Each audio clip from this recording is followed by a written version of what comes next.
오늘 우리에게 주시는 하나님의 말씀은 디모데전서 1장 18절에서 20절 말씀, 디모데전서 1장 18절에서 20절 말씀입니다.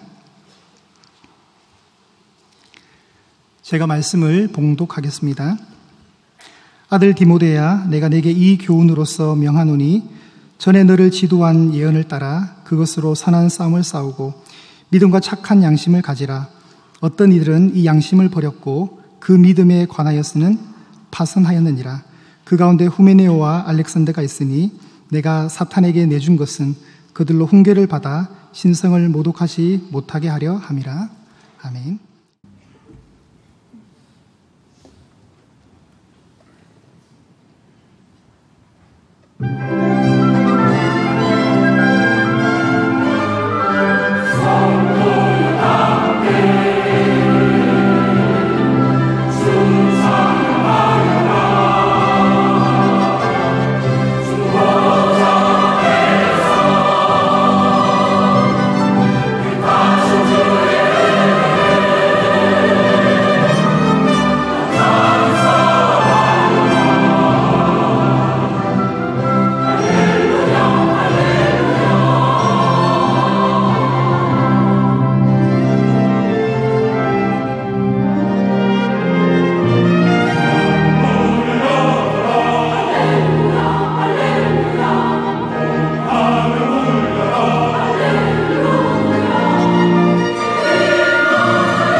오늘은 디모데전서 5번째 말씀이고 이제 오늘로 1장이 끝나는데 아직도 17절은 다루지 못했습니다.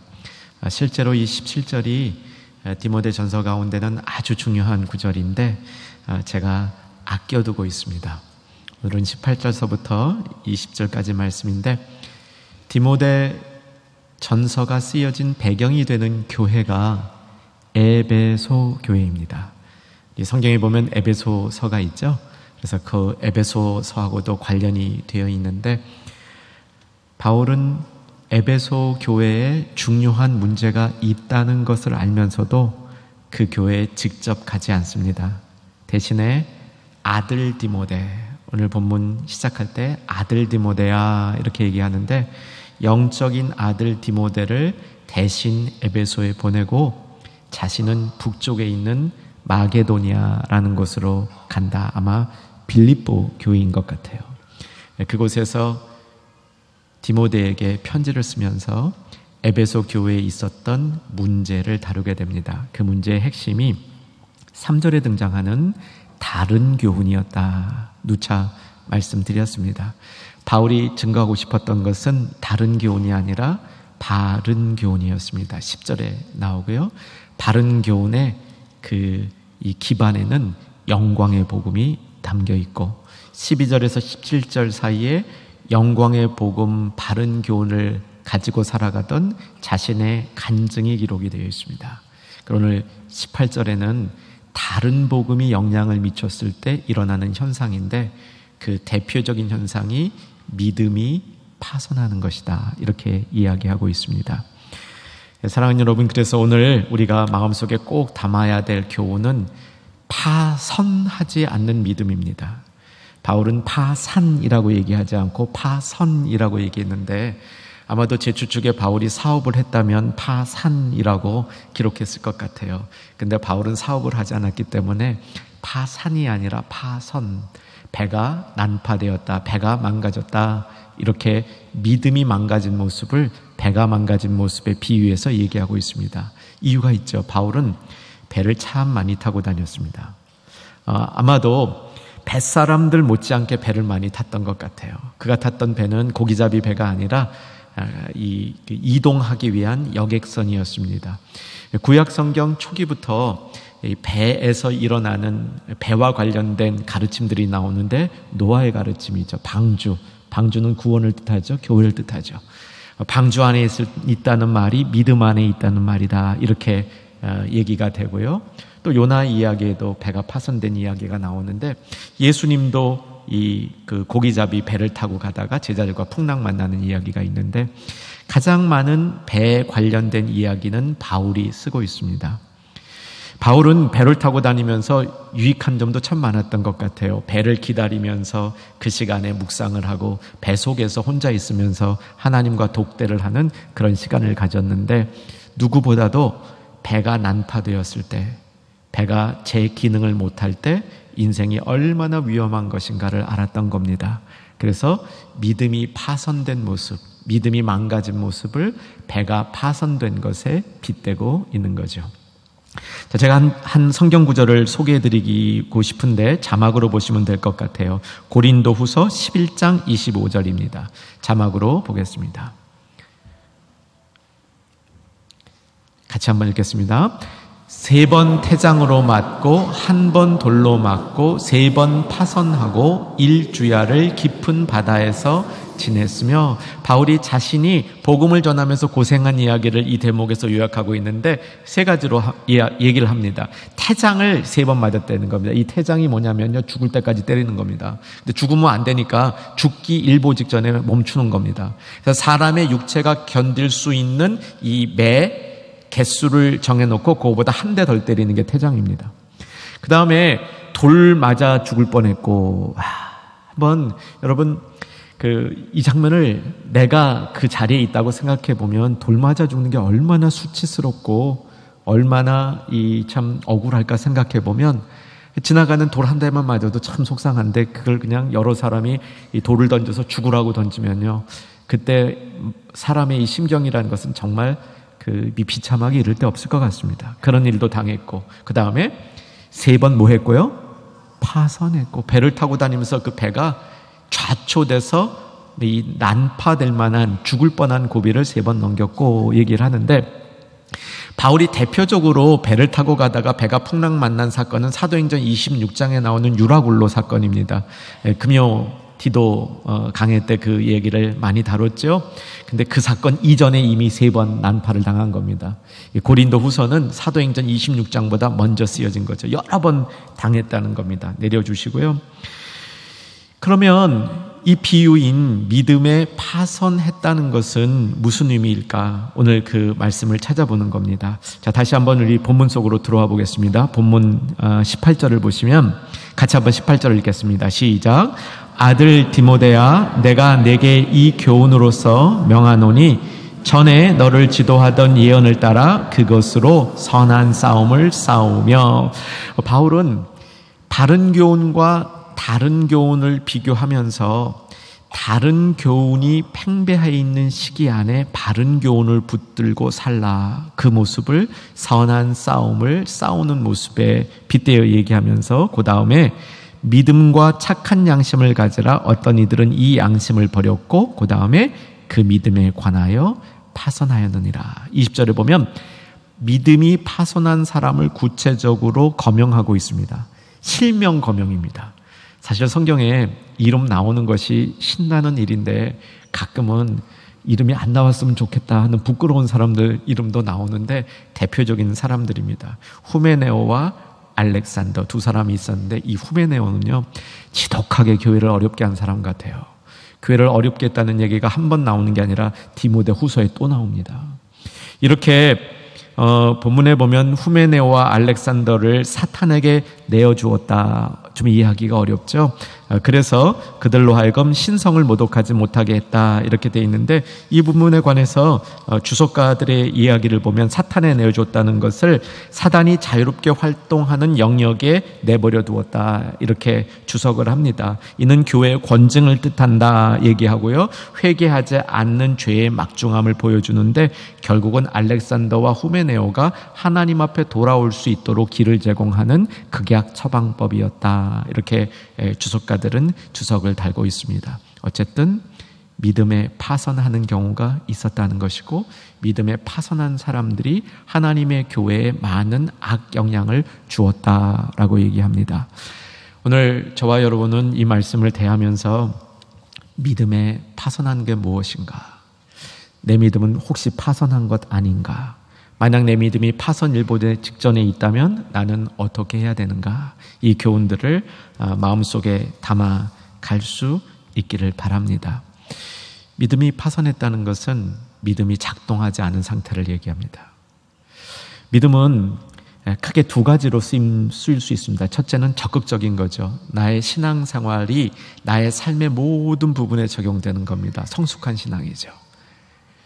적지 않은 우리 믿음의 가족들이 예배 드리고 교회 문을 나가고 교회 뜰을 떠나는 순간에 세상으로 들어갈 때 믿음을 가지고 들어가는 게 아니라 믿음을 다 놓고 갑니다. 마치 교회를 떠날 때 교회 주보를 반납하고 가듯이 교회 문을 떠날 때 그저 믿음을 다 반납하고 세상 속으로, 세상 살 때는 믿음이 있으면 안 돼, 오히려 불편해, 내 마음이 더 무거워져, 그러면서 세상 속에는 그 믿음 없이 가는 우리 교우님들이 있을 수 있죠. 그런데 진짜 성도들은 신앙생활을 교회 안에서 하는 게 아니라 교회 밖에서 합니다. 교회 문을 떠나서 세상 속으로 들어갈 때 믿음을 가지고, 정말 믿음을 가지고 살려는 이런 노력을 경주하는 거죠.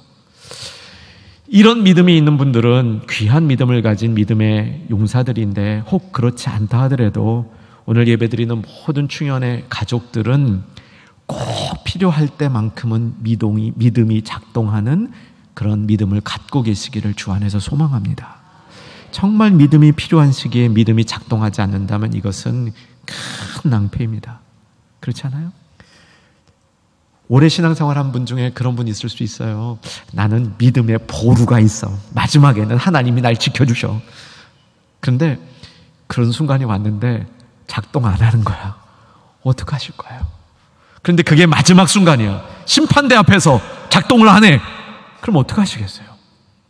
믿음에 파손되었다는 것은 필요할 때 믿음이 작동하지 않는 그런 상태를 얘기하는 겁니다. 마가복음 9장 22절과 23절을 볼 테인데 성경을 찾으면서 제 말씀에 귀를 기울여 주시면 좋겠습니다. 마가복음 9장 22절 23절 69쪽입니다. 예수님이 제자들과 함께 변화산에 올라가서 몸이 변형되시면서 하나님의 영광을 제자들에게 보여주시고 정말 앞으로 일어날 일을 예고하셨는데 평지로 내려오니까 상황이 크게 바뀐 것이 없습니다. 귀신이 심하게 들린 아이를 둔 아버지가 아들을 데리고 왔는데 귀신 들린 아이가 이게 심각한 거예요. 자신을 자해하는 겁니다. 물에도 던지고 불에도 던지고 그냥 거품도 물게 하고 아버지 볼 때는 너무 마음이 아픈 거죠. 어떻게라도 좀 도움을 받았으면 좋겠는데 이제 간절한 마음으로 예수님 앞에 나온 겁니다. 제자들에게 먼저 보였지만 제자들은 속수무책이었습니다. 22절 제가 읽겠습니다. 귀신이 그를 죽이려고 물과 불에 자주 던졌나이다. 아버지 얘기죠. 그러나 무엇을 하실 수 있거든 우리를 불쌍히 여기사 도와주시옵소서. 믿음이 필요한 때입니다. 믿음이 작동해야 되는 때이죠. 그런데 그의 믿음이 작동하고 있는가 한번 보시기 바랍니다. 무엇인가 도와주실 수 있으면 하고 나온 것이죠. 자, 예수님이 믿음이 작동하도록 가르침을 줍니다. 23절 읽겠습니다. 시작. 예수께서 이르시되 할 수 있거든이 무슨 말이냐? 믿는 자에게는 능히 하지 못할 일이 없느니라 하시니. 여러분, 이런 믿음을 갖고 있어야 되는 겁니다. 믿음이 작동해야 될 때, 꼭 필요할 때 작동해야 되죠. 믿음을 4가지 요소로 분석하는 이야기를 제가 종종 우리 충현 가족들하고 나눕니다. 그 4가지는 뭐냐면 믿음은 신뢰하는 것이다. 믿음은 의존하는 것이다. 믿음은 고백하는 것이다. 믿음은 동행하는 것이다. 제가 한 7번에서 10번쯤 말씀드린 것 같은데 금요, 수요 다 포함해가지고 여러분 얼굴을 보니까 1번 내지 2번 듣는 분 얼굴 같아요. 그럼 복습을 한번 해야 되겠습니다. 믿음을 이 4가지 요소로 정리해두면 많이 유익합니다. 내가 믿음이 있느냐 없느냐 이 점검할 때 참 유익해요. 자, 4가지 요소로 보면 첫 번째 신뢰, 2번째 의존, 3번째 고백, 4번째 동행. 신뢰라는 것은 하나님을 믿는 겁니다. 정말 믿음이 하나님을 신뢰하고 하나님 앞에 붙들어야 될 때가 있잖아요. 근데 믿음이 파손하면 전혀 없어집니다. 이게 하나님을 신뢰하는 게 깡그리 없어집니다. 의존이라는 것은 사실 신뢰보다 더 힘든 상황에 생기는 겁니다. 벼랑 끝에 몰렸을 때, 다 정말 내려놓아야 될 때. 여러분, 하나님이 그런 요구하실 때가 있어요. 다 내려놓으라는 거. 그게 정말 믿음의 훈련에 있어서는 굉장히 중요한 부분입니다. 다 내려놓는데 그때 하나님을 붙드는 거. 하나님이 붙드시고 계신 거. 지난 주간에도 참 어려운 지역에서 복음을 전하는 일꾼들이 와서 대화를 나누는데 지금 제가 알기에는 이 전 세계에서 가장 어려운 지역 중에 하나예요. 그 일꾼들이 하는 얘기가 저희가 정말 어려움을 겪고 있는데 그 어느 때보다도 하나님이 우리를 붙들고 계시다는 사실을 경험하고 있습니다. 그게 믿음의 원리입니다. 의존이라는 것은 나 자신을 붙드는 것이 하나도 없어진 상태. 하나님 앞에 전적으로 맡긴 상태. 이때 믿음이 작동해야 되는 거예요. 이때 믿음이 작동 안 하면 어떻게 돼? 두려운 겁니다. 견딜 수 없이 두려운 겁니다. 이런 상황 속에서는. 그런데 믿음이 작동하면 그 두려움이 없어지는 겁니다.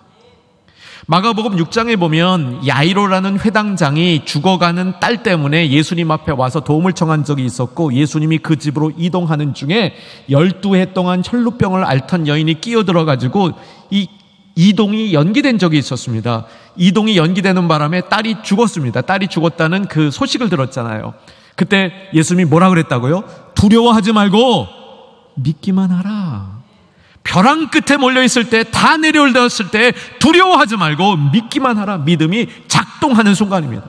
이때 믿음이 오작하면, 작동하지 않으면 그 삶의 모습은 정말 딱한 것이죠. 믿음은 고백하게 만듭니다. 주는 그리스도시요 살아계신 하나님의 아들이시니이다. 내 인생의 주인은 우리 주님입니다. 이런 고백을 하게 만드는 거죠. 정말 삶의 현장에서 믿음은 우리와 함께 동행하는 것입니다. 그런데 이런 믿음이 작동하지 않는다면 믿음이 파선한 모습이 되는 겁니다. 자, 믿음은 왜 파선할까요? 오늘 본문은 아주 분명하게 얘기하고 있습니다. 우리가 다른 교훈을 쫓아서 그렇다라고 얘기하고 있습니다. 자, 왜 다른 교훈이라고 얘기할까요? 악한 교훈이라고 얘기하지 않고 나쁜 교훈이라고 얘기하지 않고, 왜 그러냐면 우리는 의지적으로 악하고 나쁜 교훈을 따르지는 않습니다. 그런데 다른 교훈 따르는 건 쉽습니다. 왜냐하면 다른 교훈 따르는 것은 내가 이게 아닌데 라고 미심쩍어서 주저할 때의 다른 교훈은 우리를 정당화시키면서 좋지 않은 길로 가도록 이론을 제공해 주는 것이 다른 교훈입니다. 여러분, 정당화를 많이 하십니까? 하나님은 적당한 정당화를 허락하시는 것 같습니다. 그런데 옳지 않은 길로 가면서도 끊임없이 이론이 따라요. 끊임없이 논리가 따릅니다. 이것은 다른 교훈의 모습일 가능성이 많이 있죠. 제가 신학교를 졸업할 때 그때 학장 되시는 목사님이 제자들을 다 졸업하는 제자들을 불러놓고 목회에 관한 가르침을 주셨습니다. 대부분의 교수님들은 목회를 안 하시는 학자들이셨는데 이분만 목회를 하시는 분이셔서 이제 목회로 나갈 학생들에게 가르침을 주시는데, 이건 이제 미국 신학교입니다. 이분이 하신 얘기 중에 기억나는 것 있습니다. 어떤 사람이 돈을 많이 벌면 하나님 앞에 그 돈을 구별해서 드리겠다고 작정을 합니다. 제가 하나님이라면 그런 작정을 별로 안 믿을 것 같아요. 근데 사람들 중에는 그런 작정을 하거든요. 하나님 돈 많이 벌면 내가 하나님 앞에 하나님 것을 구별해 드리겠습니다. 사실 다 하나님 건데 뭘 또 구별해 드려요. 그냥 다 드리겠습니다. 그렇게 기도하는 게 맞는 것 같아요. 그런데 이분이 진짜 돈을 많이 벌었습니다. 그래서 이제 계산을 하려고 현찰을 잔뜩 가지고 골방에 갔습니다. 이제 하나님한테 자기의 방법을 말씀드립니다. 동그란 원을 그리고 돈을 던져서 원 안으로 들어가는 건 하나님 것, 원 밖으로 나가는 건 내 것. 여러분 한번 상상을 해보세요. 원을 크게 그리려고 그러겠습니까? 적게 그리려고 그러겠습니까? 뻔하죠? 이 사람도 원을 처음에 생각한 것보다 점점 적게 그리다가 또 다른 방법이 생각났습니다. 그래서 하나님 앞에 이야기하는 겁니다. 주님, 하나님은 하늘에 계시고 저는 땅에 있습니다. 하늘에 계신 하나님께서 제가 현금을 위로 던지는 순간 공중에서 다 취하시고 땅에 떨어진 것은 땅에 속한 제가 다 갖겠습니다. 이건요, 우리의 생각과 우리의 헌신이 시간이 지날수록 점점 약해진다, 이런 교훈이 있는데 그 가운데 계속 우린 정당화하는 겁니다. 내가 하는 일을 말도 안 되게 정당화하는 거죠. 말도 안 되게 이렇게 붙이고 저렇게 붙이고, 그런데 이렇게 붙이고 저렇게 붙이고 말도 안 되는 이야기를 하도록 이론을 제공해 주는 게 뭡니까? 다른 교훈입니다. 이 다른 교훈이 우리에게 있을 때 우리는 파선하는 믿음으로 움직이기 시작을 하는데, 자, 본문 안에서 다른 교훈이 무엇인가를 찾아보면 1장 4절에 나타납니다. 디모데전서 1장 4절. 사실 디모데전서 1장의 구조는 3절에서 다른 교훈을 얘기하고 3절 끝부분에 다른 교훈을 가르치지 말며 4절부터 10절까지는 다른 교훈에 관한 자세한 설명이고, 11절에서 영광의 복음을 얘기한 다음에 12절에서 17절 사이에는 다른 교훈을 따라가는 삶을 살았던 바울의 자기간증입니다. 그리고 오늘 18절부터 20절까지 있는 겁니다. 자, 4절 같이 한번 읽을 준비해 주시고요. 읽겠습니다. 신하와 끝없는 족보에 몰두하지 말게 하려 함이라. 이런 것은 믿음 안에 있는 하나님의 경륜을 이룸보다 도리어 변론을 내는 것이라. 신하와 족보를 따르게 한답니다. 이건 설명이 없으면 잘 이해가 안 돼요. 이 당시에는 다른 교훈의 대부분은 신화와 족보를 따르게 하는 것이었습니다. 간단히 이해하면 이런 겁니다. 성경이 쓰여진 배경이 되는 두 가지 문화가 있습니다. 하나는 유대 문화입니다. 유대인들의 문화고요. 또 다른 하나는 헬라 문화입니다. 당시에 이제 전 세계를 지배하던 문화가 헬라 문화입니다. 헬라 문화가 뭐냐? 그리스 아시죠? 고전 그리스 문화가 이렇게 전 세계화되면서 조금 보편화된 이런 문화를 헬라 문화다, 이렇게 얘기합니다. 신약 성경의 배경이 되는 문화인데, 헬라 문화 속에 그리스 신화가 담겨 있습니다. 그걸 신화 이렇게 정리한 거고요. 족보, 이거는 유대인들 속에 담겨있는 그릇된 모습, 이걸 이렇게 둘로 구분한 겁니다. 그럼 신화의 특징은 뭐냐? 그리스 신화, 요즘에 우리나라에서도 좀 많이 읽는 것 같아요. 이제 번역이 되고 읽는데 뭐 이렇게 심심할 때 읽어보시면 좋겠는데 너무 몰두하지 마세요. 제가 신화 공부를 많이는 안 했지만 제가 공부한 내용은 이렇습니다. 그리스의 신화는 우리가 믿는 여호와 하나님 너무 달라요. 신이라도요 이렇게 다른 신이 없어요. 그리스 신화에 나오는 신들은 질투합니다. 질투가 심해요. 그래서요 강한 사람이 약한 사람을 지배하는 게 기본 생각이에요. 요즘 이 시대의 세속 가치가 다 거기서 나오는 겁니다. 강한 사람이 약한 사람을 지배하는 거. 이 문화가 우리 가운데도 이게 좀 막 회자되는 게 있긴 있어요. 뭐냐면 여신급 미모, 자기 자랑, 드러내 보이는 거, 이런 걸로 뭐 이게 일색화되어 있는 겁니다. 신은 인간에 대해서 이 긍휼한 마음이 없어요. 이것이 그리스 신화의 특징입니다. 그러니까 지극히 이기적이고 세속적인 그런 문화, 이것이 신화인데 다른 교훈이 그쪽으로 계속 우리를 이끌어가는 겁니다. 족보는 뭐냐면 우리나라도 이제 족보가 중요한 가문들이 있죠. 양반 가문들입니다. 혹 여러분의 가문이 그러십니까? 그거는 좋은 전통으로 지키는 것은 괜찮습니다. 그런데 유대인들의 족보는 어떤 걸 이야기하냐면 끊임없는 인간의 이야기, 끊임없는 인간의 흥미 위주의 인간의 이야기. 그러니까 누가 어땠더라 하면서 사람 이야기들이 줄줄줄 엮여져 나가는 것이 족보 이야기라는 거죠. 근데 자, 이거는 배경이고요. 이 배경이 우리에게 주는 교훈은 뭐냐면 몰두하게 만든다는 거예요. 신화와 족보는 사람으로 하여금 거기에 몰두하게 만든다는 겁니다. 하나님은 우리에게 영생을 주시면서 영원한 생명을 주시면서 뭐에 몰두하게 하냐면 영원한 것에 몰두하게 하고 복음에 몰두하게 하고 사람을 살리는 일에 몰두하게 하고 영혼에 관심을 갖게 하고 거기에 몰두하게 만드는데, 이 다른 교훈들은 그것 아닌, 하나님의 중요한 것 아닌 다른 것에 몰두하게 만드는 거죠. 여러분, 나한테 그런 요소가 있다면 이게 다른 교훈이 남겨놓은 나쁜 결과일 수 있다는 겁니다. 다른 교훈은 그냥 말은 다른 교훈과 다르다는 것 같지만 실제로 상한 교훈이란 말이죠. 이것을 먹는 순간에 탈나고 우리의 믿음이 파선 경지에 간다는 겁니다. 혹 여러분, 이런 결단도 오늘 주의 성령의 은혜와 도우심 가운데 할 수 있었으면 좋겠습니다. 주님, 내가 생명 아닌 것에 몰두하지 않도록 나를 지켜주시옵소서. 이런 결단도 할 수 있는 우리가 되었으면 합니다. 이런 결단을 하시는 분에게 정말 주님의 것에 몰두할 수 있는 내주하시는 성령의 역사가 일어나기를 주의 이름으로 축원합니다. 다른 교훈은 계속 다른 데 신경 쓰게만, 처음에는 다른 것 같았는데 그 결과가 믿음이 필요할 때 작동하지 않는 자리까지 가게 하는 거란 말이죠. 참 믿음이 작동하지 않으면요, 우리가 참 이렇게 한심한 일을 할 때가 있어요. 막 어려운 일 당하잖아요. 어려운 일.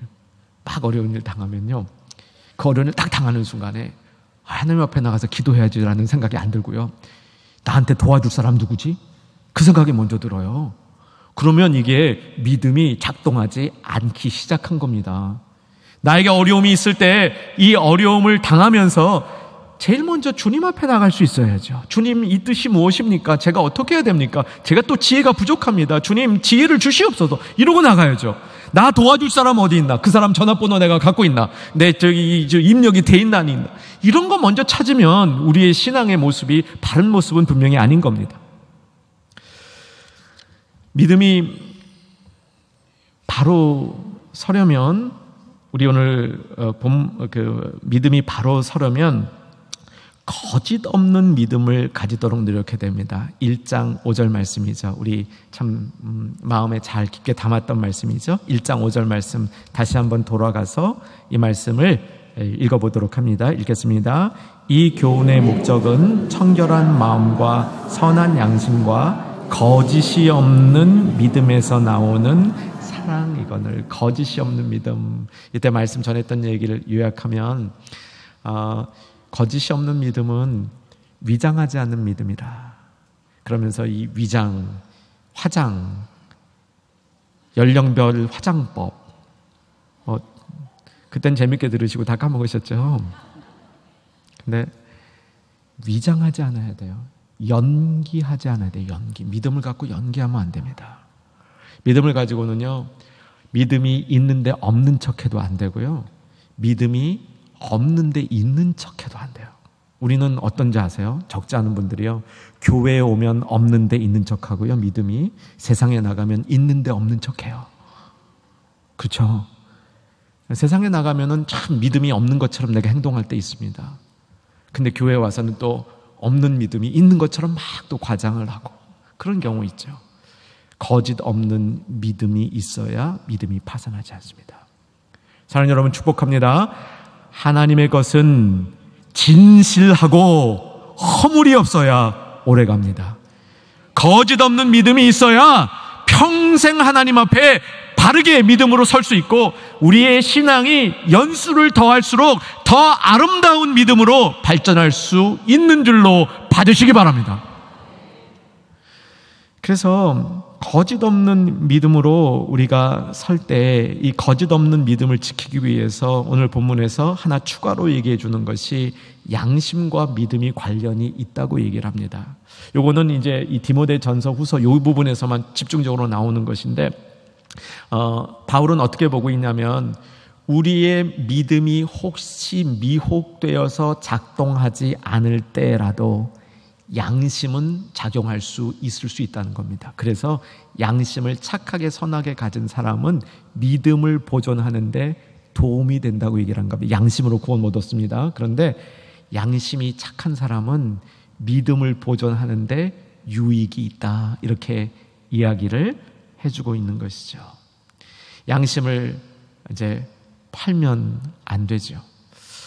이 독일의 문호라 그러죠. 대작가 괴테가 쓴 파우스트라는 소설이 있습니다. 혹시 처음부터 끝까지 정독하신 충현의 가족 계신가요? 저는 2번 시도했다 다 실패했습니다. 이게 이제 2권으로 돼 있잖아요. 앞권 반쯤까지 간 게 제가 최대한 간 겁니다. 너무 어려워요. 너무 어려워. 세상에 그렇게 어려운 책은 처음 봐요. 그런데 그 내용은 대충 이제 그 줄거리는 잡을 수 있습니다. 시작은 욥기랑 비슷합니다. 하나님 앞에 사탄이 가서 욥을 미혹해도 되냐고, 시험해도 되냐고 허락을 받는 것처럼 사단이 파우스트를 시험해도 되냐고 하나님 앞에 허락을 받아요. 파우스트가 하나님이 아주 이뻐하는 사람이었대요, 소설에 의하면. 근데 이 파우스트가 어떤 사람이냐면 천재입니다. 수재. 공부 안 한 게 없어요. 물리학, 과학서부터 철학, 인문학까지 섭렵하지 않은 분야가 없어요. 그런데 그럼에도 불구하고 더 완벽한 지식을 추구하는 사람이에요. 자기가 알고 있는 것 가지고는 안 된다는 겁니다. 그건 쓸모없고, 더 완벽한 지식을 깨달음으로 그 상태의 쾌감을 누리는 걸 추구하는데 자기 힘으로 안 된다는 걸 아는 거예요. 그래가지고 사탄하고 이 딜 하는 겁니다. 뭐냐면, 내 영혼을 팔 테니까 나한테 그런 쾌감을 달라는 거예요. 야, 무서운 거죠.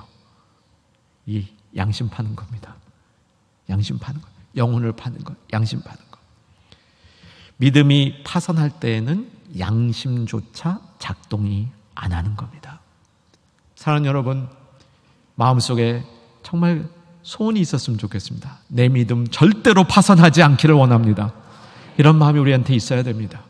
내 믿음은 필요할 때 꼭 작동했으면 좋겠습니다. 내가 믿음의 위대한 사람으로 밖에 나가서 모든 걸 믿음으로 살 자신은 아직 없지만, 그래도 내가 필요할 때 내 안에 있는 믿음이 작동하는 그런 성도는 되고 싶습니다. 이런 우리의 마음이 있어야 되는 거죠. 그런 하나님의 백성들을 하나님이 지키신다는 겁니다. 만약에 내가 지금 믿음이 파산 위기에 있는 것 같습니다. 나는 지금 믿음이 거의 작동하지 않고 있습니다. 목사님 말씀하신 대로 나는 어려운 일이 먼저 생기면 먼저 두렵습니다. 나는 어려운 일이 생기면 먼저 누가 나를 도와줄까, 그 사람을 찾는데 급급합니다. 나는 어려움이 생기면 내 통장에 돈이 얼마 있는가, 그것을 점검하기에 바쁩니다. 이런 모습이라면 바른 교훈으로 돌아가야 됩니다. 바른 교훈은 1장 12절서부터 17절 사이에 자세히 나와 있습니다.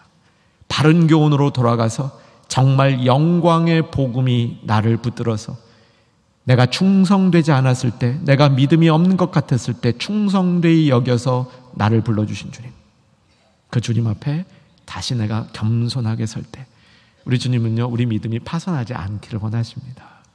그리고요, 여기 앉아서 예배드리시는 분들은 믿음이 파손하지 않을 것 같습니다. 너무 과신만 안 하시면 됩니다. 그저 겸손하게 주님 나 부족합니다, 이렇게 인정하고 내가 바른 교훈 사랑합니다, 이렇게 인정하면 주님이 우리의 믿음이 파손하도록 놔두시지 않을 것 같습니다. 이제 말씀을 정리합니다. 우리의 믿음은 꼭 지켜져야 하는데 우리의 믿음이 꼭 지켜주기 위해서 우리는 믿음의 선한 싸움을 싸워야 됩니다. 오늘 본문도 다시 보시면 18절에 돌아와 보시면요, 18절 같이 한번 읽겠습니다. 아까 제가 읽었죠? 같이 읽겠습니다. 아들 디모데야, 내가 내게 이 교훈으로서 명하노니 전에 너를 지도한 예언을 따라 그것으로 선한 싸움을 싸우며. 바른 믿음을 가진 사람은요, 그냥 바른 믿음 내가 가지고 있어야 된다, 이거 갖고 안 돼요. 바른 믿음을 정말 가지고 있으려면 그걸 사용해야 됩니다. 그럼 믿음을 지키는 제일 좋은 방법이 뭔지 아십니까? 믿음을 자꾸 쓰는 겁니다. 마르고 닳도록 쓰는 겁니다. 믿음은 자꾸 믿음을 쓰면요, 그 믿음을 지킬 수 있어요. 그 믿음으로 뭐 하라고 얘기하냐면 선한 싸움을 싸우라고 얘기합니다. 바울은 성경 여러 곳에서 인생 전체를 선한 싸움이라고 얘기를 합니다. 성경 한 두 구절 찾아보겠습니다. 디모데 전서 우리 자막으로 볼게요. 6장 12절 같이 읽겠습니다. 믿음의 선한 싸움을 싸우라. 영생을 취하라. 이를 위하여 내가 부르심을 받았고 많은 증인 앞에서 선한 증언을 하였도다. 디모데 후서 4장 7절 말씀 보겠습니다. 나는 선한 싸움을 싸우고 나의 달려갈 길을 마치고 믿음을 지켰으니. 우리에게 다 친숙한 얘기들이죠. 인생을 선한 싸움이라고 얘기합니다. 전투라고 얘기하는 거죠. 현대 전투는 무기 싸움이랍니다. 좋은 무기 가진 사람이 이긴답니다. 세상에서의 이 싸움은 돈과 권력 가진 사람이 이긴답니다. 이렇게 보면 우리 믿는 사람은 뭐로 싸우는 겁니까? 그런데 현혹되면 안 되는 거죠. 여러분, 믿음의 선한 싸움은 믿음으로 하는 겁니다. 근데 이게 어떤 싸움이냐면요, 위로하는 겁니다. 선한 싸움을 잘 싸우는 사람은요, 주변 사람들을 위로합니다. 주변 사람들을 격려합니다. 주변 사람들에게 힘을 북돋워 줍니다. 여러분, 이 시대의 리더는요, 나를 따르라! 뭐 이런 사람이 아니에요. 그런 사람이 아니고, 이 시대의 리더는 누구냐면요, 다른 사람에게 힘을 북돋주는 거예요. 안 된다고 생각하는 사람에게 될 수 있다 하는 그 일을 보여주는 사람이 리더입니다. 여러분, 힘을 북돋아주고 위로하고 격려하는 것이 하나님의 마음을 시원케 하는 거고 주변 사람을 시원케 하는 겁니다.